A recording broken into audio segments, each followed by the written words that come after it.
The title of the album, and then the tour, and then the documentary all ended up being Brave Enough. And it all centered around this idea that everybody has certain ways that they wish they were braver, but also kind of realizing that you are enough.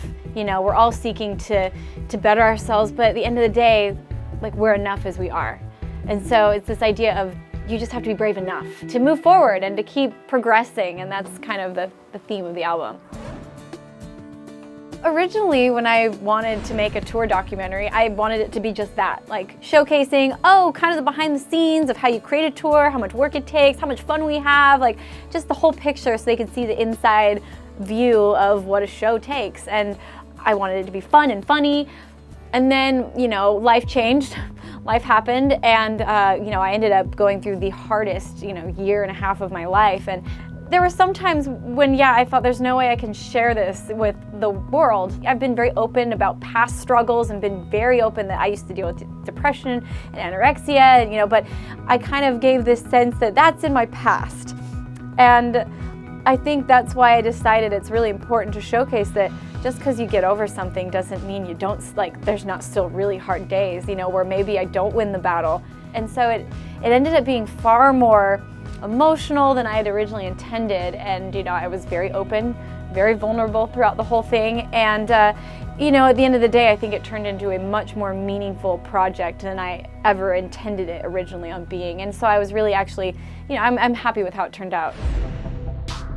One of the moments that people have said they related to so much was actually a moment that I thought about asking them to take out. And it's a moment where I'm just talking to the camera by myself. I decided to live vlog a moment when I was backstage. The show wasn't coming out the way I wanted it to. I was overwhelmed. And I was even saying that, gosh, I'm not even a good violinist. And I was being just, and the thing is, we all feel that way, especially the things that we're supposed to be the best at.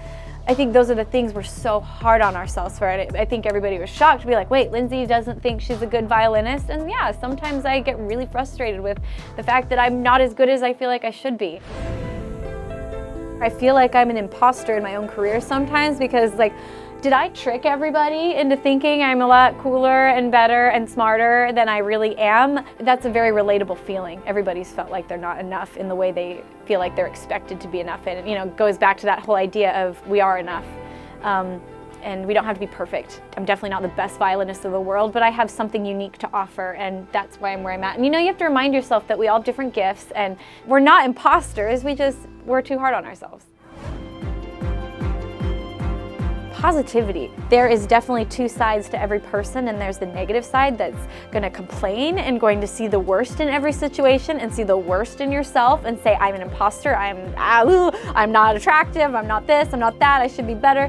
But then it's just, which garden are you going to tend? It's like strengthening a muscle. Are you strengthening the negativity, or are you listening to what you're actually saying to yourself on a regular basis and saying, that's not nice and that's not fair. I would never talk to anyone else like that. Why am I talking to myself like that? Whatever it is that you're beating yourself up for, be nice to yourself.